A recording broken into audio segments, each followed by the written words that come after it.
Esta es la iglesia Puerta de Esperanza, situada en San Lucas, Zacatepeques, República de Guatemala, en América Central. Para la gloria de Dios, nuestra congregación fundamenta su fe en Jesucristo y en las Santas Escrituras. Agradecemos a Dios que hoy se pueda contar con Internet para cumplir con cabalidad el mandamiento de nuestro Señor Jesucristo, que es predicar el Evangelio en todas partes del mundo.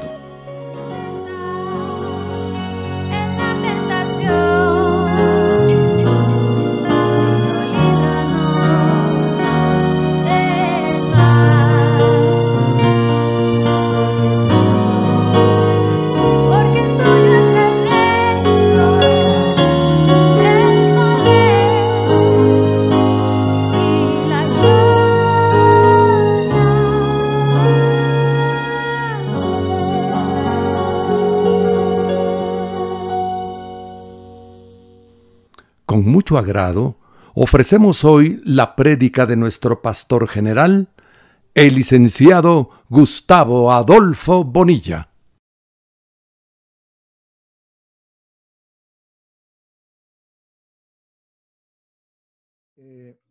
Recuerden que estamos en el capítulo número 14 y en este capítulo estamos viendo una de las partes más difíciles que le tocó sobrellevar al Señor.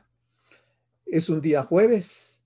En ese momento habían estado en el aposento alto, habían tomado la Pascua, se había establecido la Santa Cena, el Señor lavó los pies de los discípulos.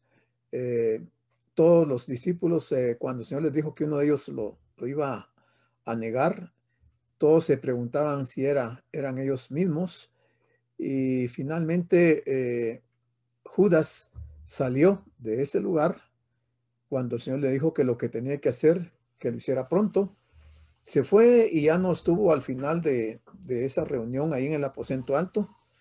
Luego todos cantaron los salmos del 113 al 118. El mismo Señor cantó esa noche. Cuando terminaron de cantar, salieron rumbo al huerto del Getsemaní, en el Monte de los Olivos.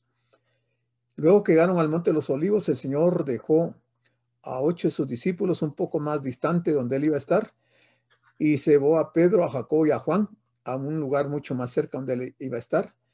Y el Señor empezó a orar, y vimos ya la oración que él hizo y la repitió. Y por 3 veces el Señor regresó con los discípulos porque le habían dicho que velaran y que oraran, lo cual no lo hicieron, sino que las 3 veces que el Señor regresó donde ellos estaban durmiendo.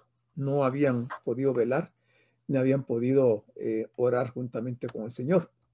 Entonces hoy nos tocaba ver ya el versículo 42. Después de esas 3 veces que él llegó y que los encontró durmiendo, por fin les dijo que ya descansaran, que durmieran, y les dijo que se levantaran y que se fueran. Vamos, dice, levantados, vamos. Y aquí se acerca el que me entrega. O sea, no era que se fueran a ir de ese lugar o que el Señor fuera a huir, sino que iban a ir al encuentro de la guardia que iba a llegar acompañada de Judas para enfrentarlos, y enfrentarlos no para tener un conflicto, sino que para entregarse prácticamente el Señor. Y él claramente lo dice ahí, que se acerca el que me entrega. O sea que finalmente Jesús dijo a sus discípulos que durmieran, pero ya había llegado la hora, esa hora en que él iba a ser entregado en manos de los pecadores. El Señor había escuchado el ruido de la compañía que, conducida por Judas, estaba cruzando ya el arroyo y subía la cuesta hacia el huerto. O sea, él los oyó, los percibió, por lo que rápidamente despertó a sus discípulos para advertirles de la presencia del peligro y que el momento ya había llegado. Entonces le dijo a sus discípulos, vamos, indicando que de esta manera su disposición de ir al encuentro de los que venían a arrestarle, porque él sabía que lo iban a llevar, lo iban a conducir al templo. Pero antes de llevarlo al templo, porque ahí era donde estaba, digamos, las oficinas del Sanedrín, le dice que el versículo 43. Luego, hablando él aún, o sea, todavía estaba hablando con sus discípulos, cuando llegó Judas, dice, vino Judas, que era uno de los 12, y con él mucha gente con espadas y palos de parte de los principales sacerdotes y de los escribas y de los ancianos. Si ustedes notan, en este versículo están los mismos tres grupos. Los principales sacerdotes, el primero, estaban los escribas, el segundo, y estaban los ancianos, tercer grupo. Todos ellos iban ahí con esa multitud de gente que dijimos que iba un buen número de soldados romanos, eran como 600 soldados. No dice cuántos eran de la guardia del templo, pero era un ejército, era un grupo bastante fuerte y ellos iban preparados para algún conflicto. No cabe duda que habían sido mal informados sin duda por estos tres grupos, creyendo que el Señor y sus discípulos les iban a causar alguna resistencia y que iba a haber mucha gente, pero realmente solo habían 12, el Señor y 11 discípulos. Sin embargo, ellos eran una gran multitud. Entonces llegó Judas a esa hora, había llegado ya la hora, una hora temida, como una hora que el Señor mismo la deseaba. Y vamos a ver por qué. Cuando había de empezar a beber la copa, ese era el momento que él iba a tener que tomar la copa de la ira de Dios, que acababa de recibir de las manos de su padre. Solo entonces pudieron los hombres arrestarle y llevarle ante sus tribunales y finalmente lo iban a llevar a la cruz. Es sorprendente, en este caso, la serenidad del Señor, aún en esos momentos tan críticos, tan difíciles, tan peligrosos, viendo esa gran multitud armada y con antorchas y dando gritos sin duda y gritando consignas a saber de qué tipo. Sin embargo, el Señor mantuvo la serenidad. Él no se alteró. Obviamente los discípulos se han de ver asustados porque los 11 contra esa multitud eran muchos. En realidad, él habla poco, el Señor, pero todas sus palabras están llenas de dignidad y evidencian la paz de aquel que sabe que está cumpliendo la voluntad de Dios. O sea, el Señor está 100% seguro que esa era la voluntad de Dios. Judas, uno de los 12, era quien dio a la guardia hasta el lugar donde Jesús estaba reunido con sus discípulos. Pero en un acto de traición sin igual, entrega en manos de hombres malvados al mismo Hijo de Dios. Esto cuesta mucho entenderlo, hermano, aunque es un asunto, una situación que se dio hace muchos años.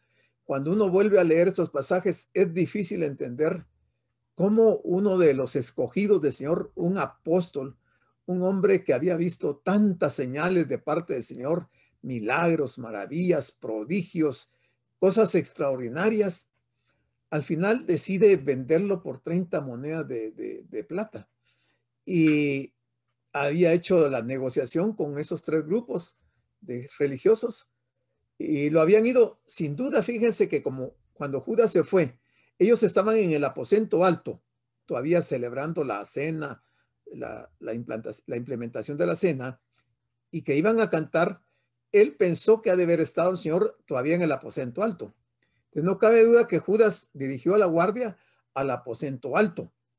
Cuando llegaron ahí se dieron cuenta que ya no estaba él ahí. Pero Judas sabía cuál era el lugar preferido del Señor donde él se apartaba a orar. Y entonces guió a la guardia al Monte de los Olivos, al huerto de Getsemaní. Y efectivamente, ahí lo fue a encontrar. Y vamos a ver por qué decimos que Judas había ido primero al aposento alto. Notemos también que este grupo iba armado con espadas y palos. Pero no eran ellos los únicos que se enfrentaban a Jesús en aquella noche. Porque esa es la parte física, la parte material que se estaba viendo. Pero había una parte espiritual que nadie la podía ver, excepto el Señor, ¿verdad? Dice, como él había señalado, dice, no eran ellos los únicos que se enfrentaban a Jesús en aquella noche, puesto que como él mismo había señalado y dijo en Lucas 22:53, esta es vuestra hora y la potestad de las tinieblas.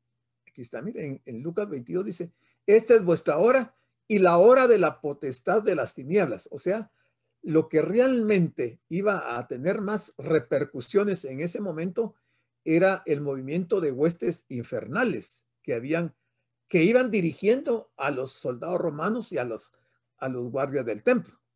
Detrás de aquel pequeño ejército se encontraban todos los principados y potestades de maldad, que en aquella hora se enfrentaban contra el Señor en una batalla de dimensiones incomprensibles para nosotros. Hasta el día de hoy no podemos entender exactamente cuál fue el escenario espiritual que se vivió aquella noche en el Monte de los Olivos. Cuando estemos con el Señor, quizás se nos va a revelar cómo fue el movimiento que se dio y qué cantidad de demonios y principados y potestades habían llegado esa noche para causar el daño que le querían hacer al Señor. Aparentemente el Señor iba a perder esa batalla y como que los religiosos iban a ser los triunfadores, pero vamos a ver al final quién fue quien perdió realmente. El Señor no perdió absolutamente nada, porque él había dicho y lo dijo claramente que nadie le quitaba la vida, sino que él la ponía voluntariamente. Además estaba cumpliendo con la voluntad del Padre. Y detrás de todo eso estaba el cumplimiento de muchas profecías, dentro de las cuales habían algunas que tenían que ver con nuestra salvación. Si él no moría, si él no derramaba su sangre, nosotros el día de hoy no podríamos estar con la seguridad de que vamos a estar un día en el cielo. Estaríamos preocupados sabiendo que el día que muriéramos iríamos al infierno. Pero no, esa noche el Señor estaba cumpliendo una serie de profecías y de promesas que Dios había dado, por lo cual él se armó de valor y enfrentó no solo a los soldados romanos y a la guardia del templo, sino que enfrentó esas potestades demoníacas. Colosenses 2:15, Pablo nos dice, y despojando a los principados, miren, despojando a los principados y a las potestades, los exhibió públicamente, triunfando sobre ellos en la cruz. O sea, él no fue el perdedor, él fue el triunfador, porque dice triunfando sobre ellos en la cruz. Es que ese acto, aunque cuesta entenderlo, yo sé que a la gente les cuesta mucho entender, porque todos miran como que ahí el Señor terminó todo, ahí él fue el perdedor. Él no perdió, él ganó mucho ahí. Entonces uno puede preguntarse, ¿por qué fueron contra Jesús con espadas y palos? Porque esa es una pregunta, pues, que uno tiene que hacerse. Porque si era toda esa cantidad de gente que iba contra 12 personas, no había necesidad de llevar espadas y de llevar palos. O sea, simplemente con que ellos llegaran, podían tomar así, y el Señor no iba a ofrecer ninguna resistencia. Pero, ¿por qué fueron contra Jesús con espadas y palos? Bueno, miremos. Ellos pensaban que el Señor y sus discípulos ofrecerían una fuerte resistencia.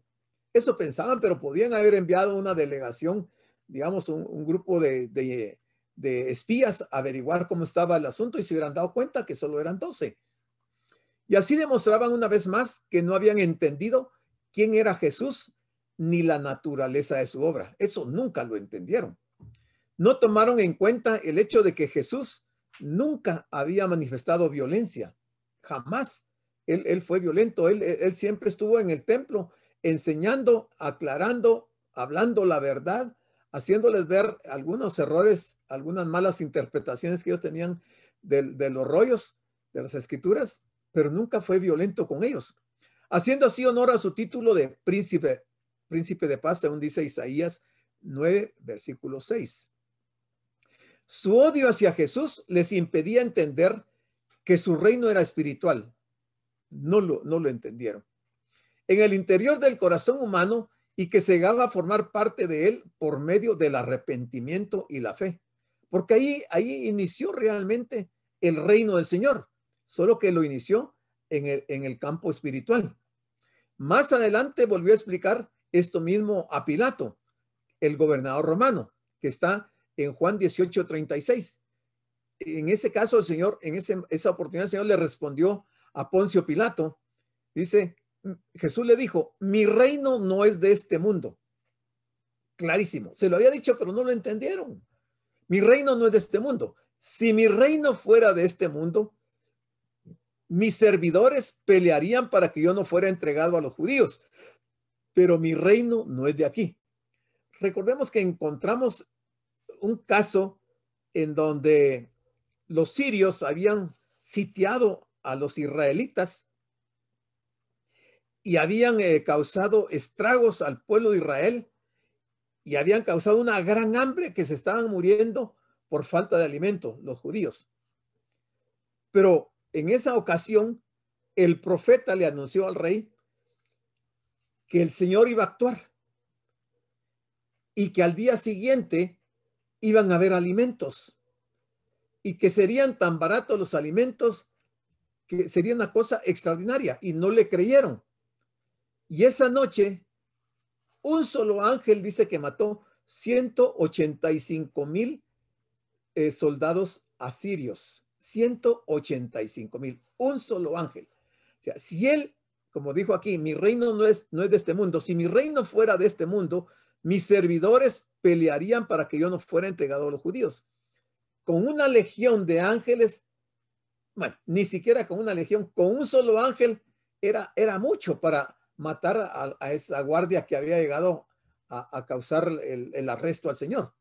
Pero él no quiso mover a los ángeles, no quiso ponerse en contra, porque hubiera sido estar en contra de la voluntad de su padre y no se hubieran cumplido los propósitos y todo lo que las profecías decían. Entonces, él no hizo nada para pelear, pero si hubiera sido así, él hubiera podido defenderse perfectamente sin necesidad de personas humanas. El verdadero cristianismo crece y se desarrolla por la influencia del Espíritu Santo en los corazones, pero nunca por medio de la lucha armada. Y por eso es que Zacarías nos dice en el capítulo 4 y versículo 6, esta es la palabra de Jehová a Zorobabel, que dice, no con ejército ni con fuerza, sino con mi espíritu, ha dicho Jehová de los ejércitos.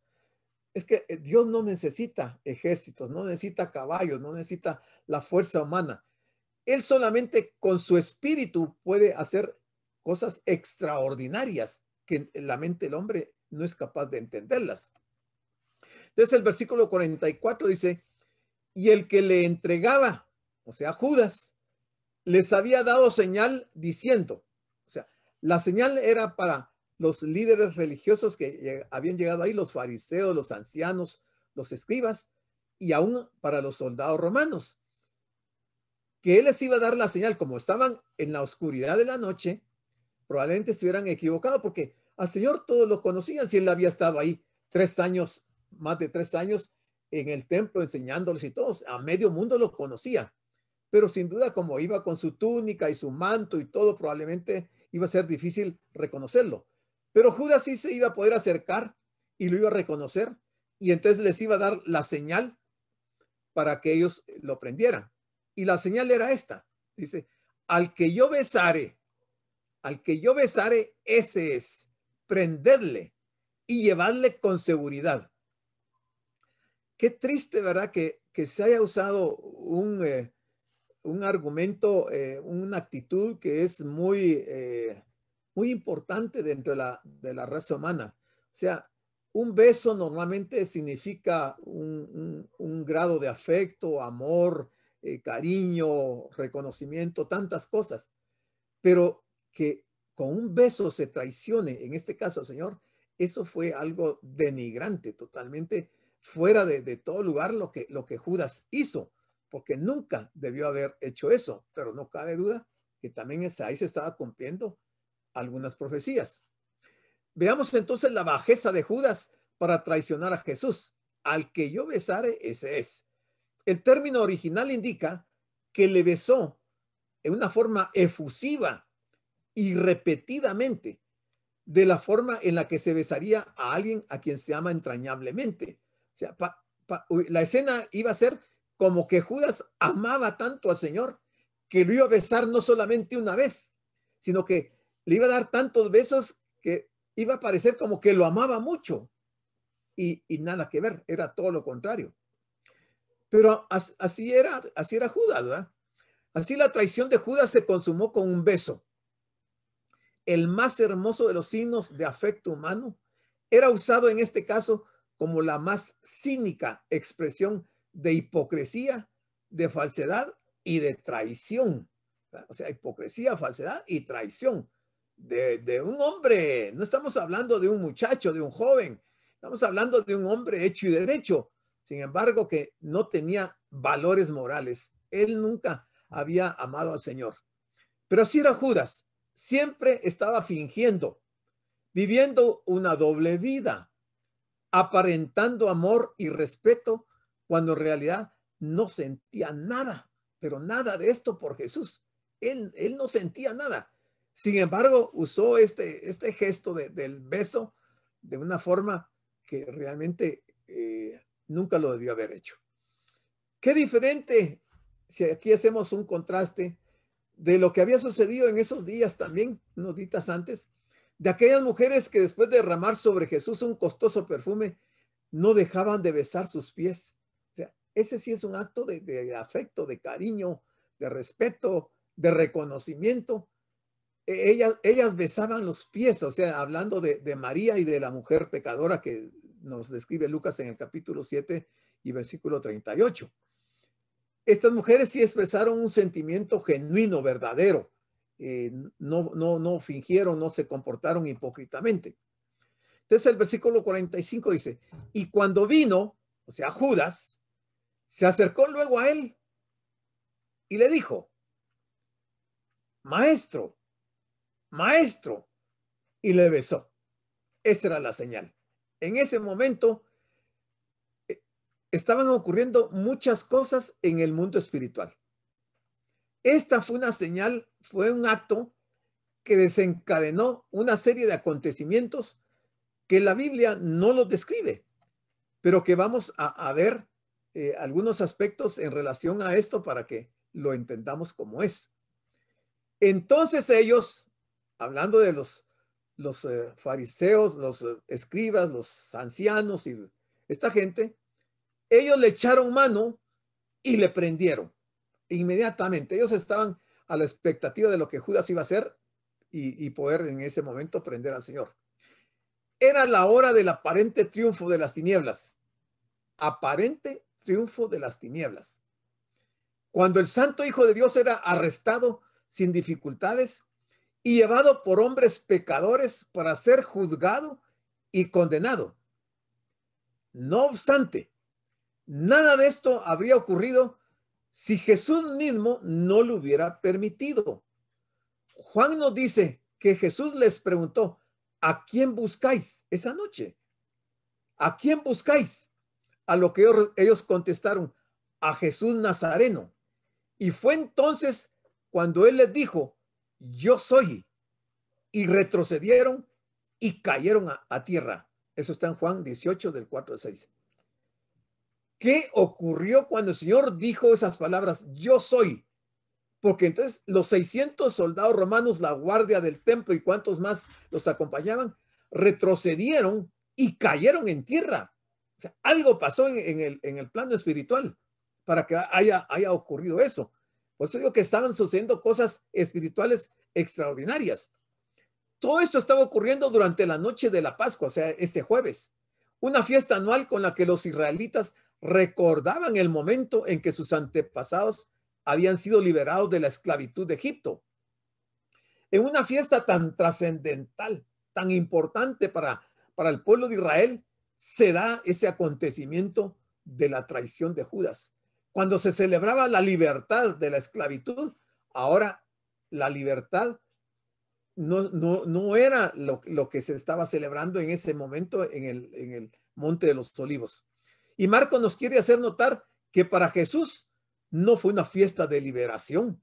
Ahí no había liberación para el pueblo de Israel, al contrario, sino que por el contrario insiste en mostrarnos que Él era el Cordero Pascual que había de morir para traer libertad a su pueblo, a los que creyeran. El 47 dice, pero uno de los que estaban ahí sacando la espada, hirió al siervo del sumo sacerdote cortándole la oreja. Esto, hermanos, esto fue una situación bien, pero bien compleja, que hubiera repercutido hasta el día de hoy si el Señor no interviene. Porque esto era comprometer a la persona de Cristo. Porque quien hizo esto de que sacó su espada y le cortó la oreja al siervo del sumo sacerdote, en ese momento, si el Señor no interviene, los fariseos, los escribas, los ancianos, toda esta gente, hubieran justificado su acción de haber ido a buscar al Señor ahí al Monte de los Olivos y decir que lo habían apresado porque había armado a un grupo de gente para causar problemas a los romanos y al pueblo de Israel. O sea, lo hubieran podido acusar de guerrillero. Y entonces el diablo se hubiera reído al saber que al Señor lo habían prendido por guerrillero, por insubordinado, por estar en contra de las autoridades. O sea, muchas veces uno toma actitudes que no mide las consecuencias ni se pone a pensar qué es lo que puede uno comprometer. En este caso, Pedro estaba comprometiendo al Señor porque este que sacó la espada fue Pedro. Dice, aunque Marco no lo dice, Juan nos explica que fue Pedro el que sacó su espada e hirió a Malco, el siervo del sumo sacerdote. Eso está en Juan 18:10. Entonces, ¿por qué actuó Pedro de esta manera? Desde el punto de vista humano, quizás tenga una justificación. Porque Pedro quizás quería demostrar que la promesa que le había hecho al Señor de acompañarle hasta la muerte, estaba dispuesto a cumplirla al precio que fuera. Pero no estaba pensando en las consecuencias. O sea, él quería justificar su acción, sus palabras, pero no estaba midiendo las consecuencias. Pero el Señor no le dejó continuar por ese camino y además de sanar inmediatamente al hombre al que Pedro había herido, que está en Lucas 22:51, también le mandó que metiera la espada en la vaina, según dice Mateo 26:52. O sea, el Señor intervino inmediatamente, hizo que Pedro guardara la espada y tomó a Malco y le pegó la oreja que le habían sido cortada y aparentemente no hubo mayor trascendencia. Esta de parte de Pedro fue una reacción violenta, ya que aunque solo cortó la oreja del siervo del sumo sacerdote, seguramente su intención era cortarle la cabeza, no solamente cortarle la oreja. Sin lugar a dudas, fue una actitud totalmente inapropiada. Fue un impulso de la carne que no era gobernada ni por la oración ni por la voluntad de Dios. Porque el Señor les había dicho cantidad de veces que él tenía que dar su vida y que esa noche iba a hacer ese acto. Y ellos no lo entendieron y Pedro quiso desbaratar el plan de Dios interviniendo de esta manera. Si antes hubiera estado orando junto a su maestro, Pedro, habría sido librado de esta tentación. Por eso el Señor le había dicho, velad y orad. Pedro no entendía lo que iba a pasar, pero si hubiera obedecido al Señor, quizás no hubiera tenido ese arrebato de sacar su espada y hacer lo que hizo. Él perdió de vista que la verdadera guerra que se estaba librando era espiritual. Habría sabido que en esa lucha las armas carnales no sirven de nada. Eso lo dice Efesios 6:10-18. No son las armas carnales. Por otro lado, la actitud de Pedro fue completamente imprudente, llegando a colocar al Señor en una posición muy comprometedora. Si Jesús le hubiera dejado continuar por ese camino, las autoridades judías no habrían tardado en contar por todas partes que habían apresado a Jesús a altas horas de la noche cuando estaba al frente de una banda armada que preparaba alguna acción guerrillera subversiva. Esto, hermano, era Pedro, ni se le ocurrió que los líderes de la religión judía en ese momento podían haber usado ese acto de él para acusar al Señor y entonces tener argumentos válidos para condenar al Señor y llevarlo a la cruz y dejarlo en una posición sumamente diferente a lo que era. Si eso hubiera ocurrido, ¿cómo se habría reído Satanás al ver al Salvador del mundo representado como un guerrillero?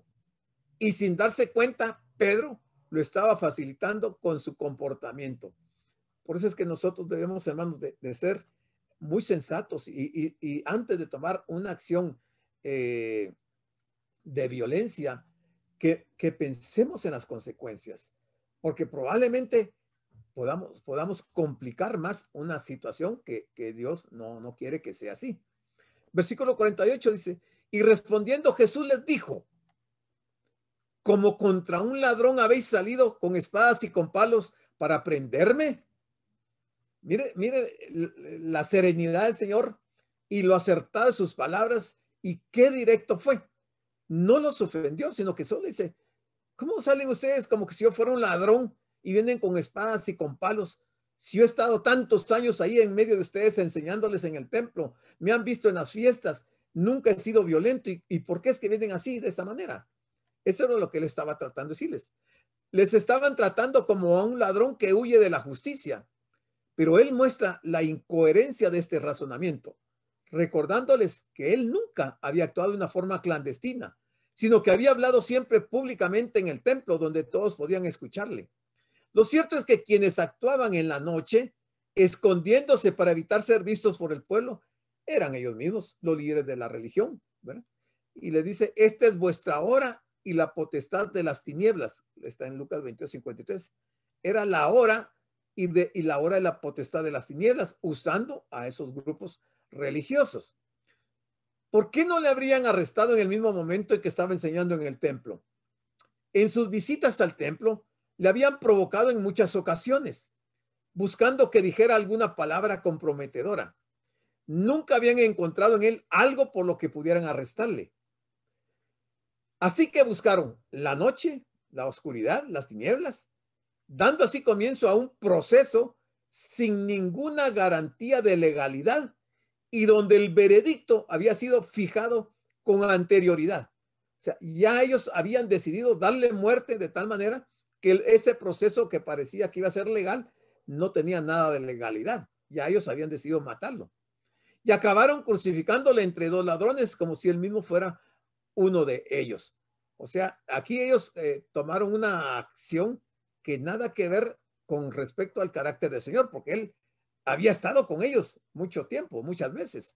El versículo 49 dice: les dice el Señor, cada día estaba con vosotros enseñando en el templo, de día, no de noche. No tenía gente armada. Él estaba ahí con su arma era la palabra. Él no tenía ninguna arma física. Y le dice: y no me prendisteis. Pero es así. ¿Para qué? Para que se cumplan las escrituras. Hemos venido mencionando que en todos estos pasajes se están cumpliendo una serie de escrituras que realmente alguna gente no lo relaciona y no se da cuenta. Entonces, si dice que para que se cumplan las escrituras, la pregunta que cabe aquí es: ¿cuáles eran las escrituras que debían cumplir o que se estaban cumpliendo en ese momento? Bueno, son muchas, pero yo tengo algunas como ejemplos nada más. Veamos. La primera era la traición de Judas, uno de los apóstoles del círculo íntimo de Jesús, y del que el salmista había hablado en Salmo 41:9, que ya lo vimos, que dice: aún el hombre de mi paz, en quien yo confiaba, el que de mi pan comía, alzó contra mí el calcañar. El Salmo 41 es el texto en el que el rey David habla de la traición, una traición protagonizada por el hombre de mi paz, o sea, el hombre de confianza de David. El Salmo presenta una verdadera radiografía de la traición, claramente. Así es el traidor. ¿Cómo es el traidor? El traidor habla una cosa en presencia del amigo, entre comillas, y otra muy distinta entre sus detractores. O sea, cuando ya no está frente al amigo, sino que está con los detractores, habla lo contrario, porque es traidor. Se reúnen, murmuran, piensan y hablan mal, juzgan la espiritualidad del hombre de Dios y descalifican su integridad moral. Pero sobre todo, el traidor viola la confianza de quien la había depositado en él. En la experiencia del rey David, aquel hombre se llamaba Aitofel. Eso está en 2 Samuel 17:23. En la experiencia del rey David. En la experiencia del rey de reyes, el traidor se llama Judas. Y no esté usted tranquilo pensando en que no tiene alguien que lo va a traicionar. Probablemente a estas alturas de su vida ya apareció algún traidor que lo ha traicionado a usted también. Porque esa es la forma de operar de la gente que no han nacido de nuevo. Esa es la gente que realmente no ha tenido una relación personal con el Señor. Se guía por sus impulsos carnales, por la influencia de espíritus malignos y traiciona al amigo, murmura, hablan mal del amigo, del hermano, juzgan la espiritualidad del hombre de Dios y lo descalifican en su integridad moral. Bueno, también la actitud de Jesús cuando fue arrestado, negándose a defenderse, nos recuerda la profecía de Isaías 53:7. Dice, angustiado él y afligido, no abrió su boca, como cordero fue llevado al matadero, y como oveja delante de sus trasquiladores, enmudeció y no abrió su boca. Se estaba cumpliendo esta otra profecía. Vimos la primera, la de Judas, ahora vimos esta de Isaías, pero aquí hay otra. El hecho de que en el momento de su arresto todos los discípulos abandonaron a Jesús, también había sido profetizado por Zacarías 13:7, que dice, levántate, oh espada, contra el pastor y contra el hombre compañero mío, dice Jehová de los ejércitos. Hiere al pastor y serán dispersadas las ovejas, y haré volver mi mano contra los pequeñitos. En ese momento se estaba cumpliendo esta otra profecía de Zacarías 13:7. Pero igual encontramos en Lucas 24, del 25 al 27, que dice, entonces él les dijo, oh insensatos y tardos de corazón para creer todo lo que los profetas han dicho. ¿No era necesario que el Cristo padeciera estas cosas y que entrara en su gloria?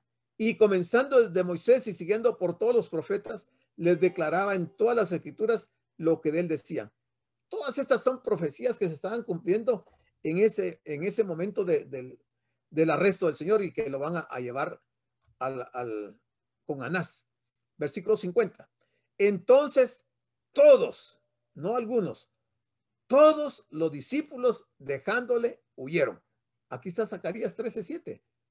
Aquí se está cumpliendo. Todos los discípulos dejándole huyeron. ¿Y cómo pudieron escapar todos los discípulos si había salido contra ellos una guardia tan numerosa? Si eran 11 y los otros eran cientos de personas, ¿cómo pudieron escapar? Bueno, porque el mismo Señor les ayudó en ese momento.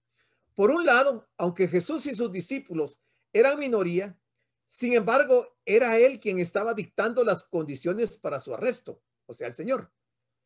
Y él dijo esa noche, si me buscáis a mí, dejad ir a estos. Eso está en Juan 18:8.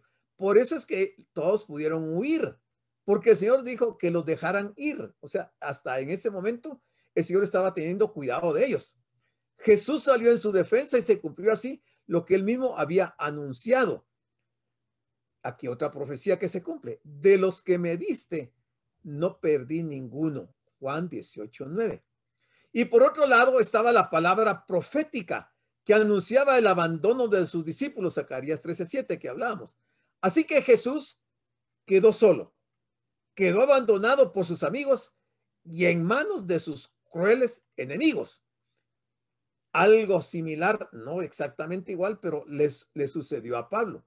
Pablo cuenta en su segunda epístola a Timoteo, capítulo 4, versículos 16 y 17, dice, en mi primera defensa, ninguno estuvo a mi lado, sino que todos me desampararon. No les he tomado en cuenta, pero el Señor estuvo a mi lado y me dio fuerzas para que por mí fuese cumplida la predicación y que todos los gentiles oyesen. Así fui librado de la boca del león. Hermanos, aquí tenemos que ir agarrando, como decían las abuelitas, echando pan a nuestro matate, ¿va? Porque cuando nos toque pasar por una situación de estas, lo más seguro es que todos nos van a desamparar, nos van a dejar a nuestra suerte. Pero lo que sí es seguro es que el Señor siempre va a estar a nuestro lado. Él nos va a dar fuerzas para que salgamos adelante. Versículo 51. Mire este pasaje, qué interesante. Y aquí vamos a aclarar algunas cosas que ya hemos venido hablando. Pero cierto joven le seguía, cubierto el cuerpo con una sábana, y le prendieron. Fíjese que solo Marcos cuenta esta experiencia. No está ni en Mateo, ni está en Lucas, ni está en Juan. Solo Marcos. ¿Por qué solo Marcos cuenta este pasaje tan importante? Cierto joven le seguía cubierto el cuerpo con una sábana y le prendieron. Ya vamos a ver ahorita quién es ese joven. Aparecen ahora un incidente que solo Marcos recoge y que resulta irrelevante para la narración, porque estamos viendo el arresto del Señor, pero démosle un poquito de espacio a esto.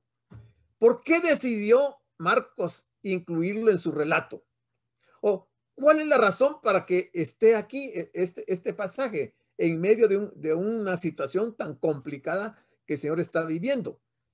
La respuesta más probable es que el joven al que se refieren estos versículos no fuera otro que el mismo autor del Evangelio, Juan Marcos. Él mismo en su Evangelio incluyó su experiencia y porque él quería estar ahí. Dice, en ese caso sería una nota autobiográfica por la que él mismo nos estaría diciendo, yo estuve ahí. Él era el que iba con esa sábana, envuelto en una sábana, y que lo prendieron y que después huye. Pero vamos a ver un poquito más de esta historia, que es interesante. El versículo 52 dice, mas él, o sea, este joven, dejando la sábana, huyó desnudo. Uno cree que desnudo totalmente, pero hermanos, cuando uno está durmiendo, no está desnudo, uno está con su ropa interior y quizás tenga pijama, pero no está vestido como durante el día uno se viste. Entonces dice, mas él dejando la sábana huyó desnudo. Entonces veamos esto. ¿Por qué estaba ahí? Esa es la primera pregunta. Segundo, ¿por qué iba cubierto solo por una sábana? Y tercero, ¿cuánto tiempo llevaba ahí? Tal vez podamos hacer una hipotética reconstrucción de los hechos. Pensemos en qué pudo haber pasado. Quizá en el aposento alto, donde habían celebrado la última Pascua, donde Jesús había celebrado la última cena, era la casa de María. María, la madre de Juan Marcos, donde más tarde los apóstoles tuvieron su centro de reuniones, según dice Hechos 12:12. Usted va a Hechos 12:12, encuentra que era la casa de María, la madre de Juan Marcos, donde se reunían. Ahí estaba el aposento alto, en la casa de la madre de Juan Marcos, la casa de María. Entonces, ¿qué pasó? Tal vez Marcos estaba durmiendo en la planta de abajo, mientras los discípulos del Señor estaban en la planta de arriba, celebrando la Pascua y celebrando la cena también, la cena del Señor, y donde habían cantado, y él estaba en la parte de abajo. Entonces dice, fue despertado cuando Judas llegó a la casa con la escuadrilla para prender a Jesús. Por eso decíamos que cuando Judas salió y había dejado al Señor, llegó con la guardia a la casa de María, de Juan Marcos. Cuando comprobaron que ya no estaban ahí, Judas dirigió a la comitiva hasta el segundo destino en el que sabía que Jesús estaría, o sea, el Monte de los Olivos. Marcos, que en esos momentos se encontraría en la cama, arropado con una sábana, sintió la curiosidad pensando que algo iba a ocurrir y se dispuso a seguirlos a cierta distancia. Estamos haciendo una reconstrucción hipotética. Cuando Jesús fue arrestado, Marcos estaría observando todo lo que ocurría, pero al ser descubierto, huiría apresuradamente dejando la sábana que le cubría, porque igual como decía la profecía, que todos iban a abandonar al Señor, y aunque Juan Marcos, con la bulla que se hizo cuando llegó Judas con la guardia y no encontraron al Señor ahí, él se despertó y lo siguió y llegó al Monte de los Olivos también. Entonces Marcos 14:53 dice, trajeron pues a Jesús, luego que lo apresan, lo trajeron al sumo sacerdote. Era la noche del jueves, amaneciendo viernes, era muy tarde. No era normal ni era correcto que alguien que apresaran lo llevaran de noche al sumo sacerdote. Tampoco era normal que el sumo sacerdote recibiera una visita de algún personaje que había sido apresado a esa hora. Tendrían que esperar hasta que amaneciera. Pero lo llevaron al sumo sacerdote y luego que lo llevan al sumo sacerdote, se reunieron todos los principales sacerdotes, los ancianos y los escribas. A esa hora de la noche, nunca antes se había dado que los principales sacerdotes, los ancianos y los escribas se reunieran a altas horas de la noche. Si aún de día les costaba reunirse, ¿qué les impulsó a reunirse esa noche todos y estar preparados ahí? porque les había llegado la noticia de que habían apresado a Jesús y lo tenían, digamos, prácticamente secuestrado en la casa del sumo sacerdote. Marcos nos registró el juicio preliminar de que el Señor había sido llevado primero delante de Anás. Esto no lo cuenta Marcos, pero sí está en los otros evangelios. ¿Quién era Anás? ¿Quién era el poder verdadero detrás del cargo del sumo sacerdote? Que está registrado en Juan 18, del 12 al 13 y 19 al 23. Tampoco registró el segundo juicio. O sea, mire, un juicio preliminar, un segundo juicio de Jesús delante del Sanedrín, que este fue el juicio oficial a la luz del día registrado en Lucas 22:66, que no lo tiene Marcos tampoco. Hay similitudes entre estos juicios, debido a que las mismas personas estaban involucradas. Siempre había tres fases en los juicios de Jesús. Siempre había tres fases. Delante de las autoridades judías y tres fases de su juicio delante de las autoridades romanas. Y no deberían de ser confundidas, porque algunos creen que es el mismo juicio. No, fueron tres juicios totalmente diferentes. La misma noche en la casa de Anás, luego con el Sanedrín y finalmente la condenación que van a hacer ahí en el templo. Sobre su arresto, Jesús fue llevado primero a Anás, luego a una corte ilegal del Sanedrín en la noche, la cual Marcos describirá enseguida, y luego a un juicio oficial del Sanedrín a la luz del día. Aquí están los tres juicios. Quien envió a Jesús a Herodes y Herodes lo regresó a Pilato y Pilato lo vuelve a regresar a Herodes, donde luego él fue a la cruz. O sea, tres juicios de las autoridades religiosas y tres juicios de las autoridades políticas. El Señor lo vivió. La razón para este doble proceso la debemos encontrar en el hecho de que aunque el Sanedrín o Tribunal Supremo del pueblo judío tenía la firme intención de aplicar a Jesús la pena de muerte, sin embargo, al ser un país ocupado por los romanos, ellos solo tenían autoridad para juzgar asuntos relacionados con la religión, pero no se les permitía ejercer la pena capital. Y eso lo encontramos en Juan 18:31. Dice, entonces les dijo Pilato, tomadle vosotros y juzgadle según vuestra ley. Y los judíos le dijeron, mire, aquí está, los judíos le dijeron, a nosotros no nos está permitido dar muerte a nadie. No podían ellos dar muerte a nadie, por eso estaban buscando el apoyo de los romanos para que ellos lo condenaran a la muerte física. Por esta causa fue necesario que después de ser juzgado por los judíos, el caso fuera remitido ante Pilato, el gobernador romano, para que confirmara y ejecutara la sentencia. Porque aunque no les estaba permitido a ellos, finalmente fueron ellos los que crucificaron al Señor. Esta situación fue determinante a la hora de formular la acusación contra Jesús. Los judíos sabían que Pilato no condenaría a muerte a una persona porque no respetara el día de reposo. Es que lo que ellos estaban tratando de justificar y presentar como pruebas de acusación al Señor eran cosas como estas, y Pilato lo entendía.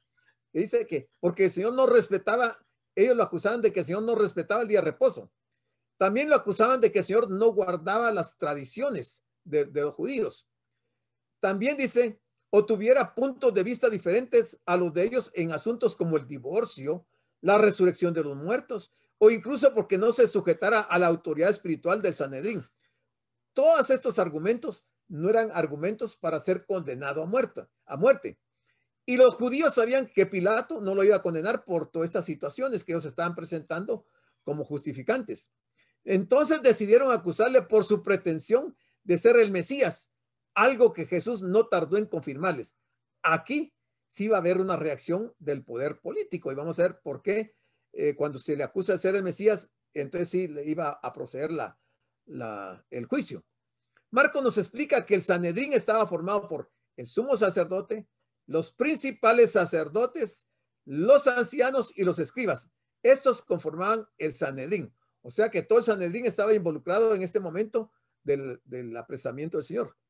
Así que el Sanedrín se reunió en esa misma noche, ya avanzada la hora, con el fin de deliberar sobre el caso y en esa misma mañana poder presentar el asunto ante Pilato en forma consensuada. Jesús se encontró por primera vez ante el Sanedrín, que se había reunido con carácter de urgencia para juzgarle. El Evangelio de Juan nos dice que inicialmente Jesús fue llevado ante Anás, que había sido sumo sacerdote y que era suegro de Caifás, que era en ese momento el sumo sacerdote en funciones, según Juan 18:13. Durante este primer interrogatorio hubo tiempo para que se fuera reuniendo el resto de los miembros del consejo. O sea, lo que estaban haciendo era una medida dilatoria para que se reuniera todo el Sanedrín y juzgaran al Señor. ¿Por qué se oponían con tanta fuerza a aceptar que Jesús era el Mesías? Esa es otra pregunta importante. ¿Por qué se estaban oponiendo fuertemente a que Jesús era el Mesías? Bueno, la razón no estaba en que no contara con suficientes credenciales de que él era el Mesías. Él había dado suficientes credenciales de que él era el Mesías, puesto que de hecho toda su vida y ministerio habían sido el cumplimiento fiel y exacto de lo que el Antiguo Testamento había predicho acerca del Mesías. Y todos sabemos que el pueblo estaba maravillado de su autoridad, de su sabiduría y su poder. El problema es que a ellos no les interesaba. Aquí está, póngale atención, sí es tal vez el resumen de todo esto. El problema es que a ellos no les interesaba que viniera el Mesías, puesto que esto implicaría cambios profundos en la vida religiosa y social de la nación que acabarían con sus privilegios. A ellos no les interesaba reconocer que él era el Mesías, porque sabían que eso iba a acabar con sus privilegios y que dejarían de tener grandes ingresos en la administración del templo y la religión. O sea, para ellos el templo y la religión era un gran negocio que representaba mucho, pero mucho dinero, y entonces no les interesaba reconocer que él era el Mesías. Pero traigámoslo a nuestro tiempo. ¿No es esta la forma de pensar de muchos actualmente? Lo cierto es que, viendo el apego de muchos creyentes al mundo actual, pareciera que no tienen mucha prisa para que el Señor regrese. ¿Cuánta gente dentro de las iglesias no quiere que el Señor venga? Porque quiere terminar sus estudios, porque primero se quiere casar, porque quiere tener su carro, quiere tener su casa, quiere viajar, quiere alcanzar esto, quiere tener lo otro. Entonces no les interesa que el Señor regrese. Igual estaban los judíos de ese tiempo. No les interesaba reconocer que era el Mesías porque no iban a poder concluir su gran negocio que habían montado en la religión. Igual está pasando hoy. Bueno, en cuanto al proceso que tenemos descrito aquí, hay que decir que fue un simulacro de principio a fin, pues no tenía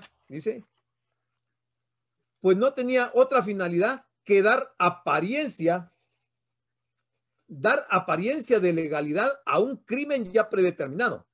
Era un juicio ilegal lo que estaban haciendo. Para comenzar, antes de que el Sanedrín le juzgara, ya había sido acordado la muerte de Jesús. Eso está en Marcos 14:1, Juan 11:53. No era normal reunir a todo el Sanedrín a altas horas de la noche para juzgar a un detenido, y menos en la noche de la Pascua. La intención del Sanedrín no era la de hacer justicia. Tenían temor a las posibles reacciones del pueblo. Entonces Jesús fue, primero, arrestado e interrogado por el sumo sacerdote, juzgado por el Sanedrín, interrogado por Pilato y Herodes, y finalmente sentenciado a la muerte, llevado fuera de la ciudad hasta un lugar llamado Gólgota, y por último crucificado y muerto 3 horas después. Mire, fue un proceso rapidísimo para darle muerte al Señor. Perdón, está equivocado. Así que la última vez que supimos algo de Pedro fue que durante el arresto de Jesús, cuando él, junto con los otros discípulos, le abandonaron y huyeron, en Marcos 14:50, ahora Pedro siguió a Jesús de lejos, observando cómo era conducido hasta la casa de Caifás. Luego, aprovechando la amistad de Juan con el sumo sacerdote, logró entrar hasta el mismo patio de su casa, y ahí se sentó con los alguaciles que se calentaban al fuego, según Juan 18:15-16. Con el evidente peligro que representaba estar ahí, tal vez fue llevado simplemente por la curiosidad de saber qué ocurriría finalmente, según Mateo 26:58, o porque realmente amaba a su maestro y que quería estar cerca de él, según Juan 21:17. Pero sea como fuere, su conducta fue muy imprudente. Comenzó mezclándose con malas compañías, como si fuera uno de ellos, y terminó entrando en la tentación y negando a Jesús. Luego dice, el concilio seguía empeñado en guardar las apariencias y presentar el proceso judicial como correcto y legal. Sin embargo, volvemos a ver otra irregularidad. Más, habían detenido a Jesús con la intención de matarle, pero no contaban con una acusación concreta, ni tampoco con testigos que pudieran avalarla. Mire lo que decía Números 35:30. Dice, cualquiera que diere muerte a alguno, por dicho de testigos morirá el homicida, mas un solo testigo no hará fe en contra de una persona para que muera. Esto era muy grave, ¿verdad? Tener un solo testigo.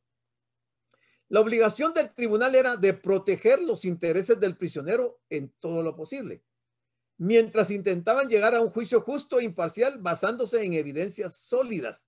Pero en este caso, contra Jesús, todo se hacía al revés, con el resultado de que él no pudo gozar de la más mínima protección judicial. Todo habría sido muy diferente si hubieran buscado testimonio a favor de Jesús, porque si hubieran buscado testimonio a favor de Jesús, hubieran encontrado cuántos endemoniados, leprosos, paralíticos, ciegos, sordos, que habían sido sanados por el Señor, podrían dar testimonio a favor de él. ¿Cuánto le habían visto resucitar muertos, multiplicar panes y peces para dar de comer a las multitudes o calmar las tempestades? Esos hubieran sido buenos testigos del Señor. Entonces, nos vamos a quedar hasta ahí porque ya no nos va a dar tiempo al versículo 56. Nos detenemos aquí, pero ya estamos dentro del proceso de juzgar al Señor y de que lo van a condenar. Yo les voy a dejar el tiempo para que si ustedes tienen alguna pregunta, algún comentario, algún aporte, lo puedan hacer. Pero vean qué forma de juzgar al Señor. Ese juicio fue de los peores juicios que el mundo ha conocido. Ilegal totalmente. No tuvieron ninguna prueba. No se le dio al Señor ninguna oportunidad de defenderse. Simplemente lo acusaron y lo condenaron sin tener la oportunidad de defenderse y que tampoco se iba a defender porque él sabía que tenía que cumplir con ese papel en ese momento. Así que pueden usar su micrófono. Damos las gracias por su atención a la prédica del pastor general, licenciado Gustavo Adolfo Bonilla, e invitamos a la prédica del próximo domingo a esta misma hora.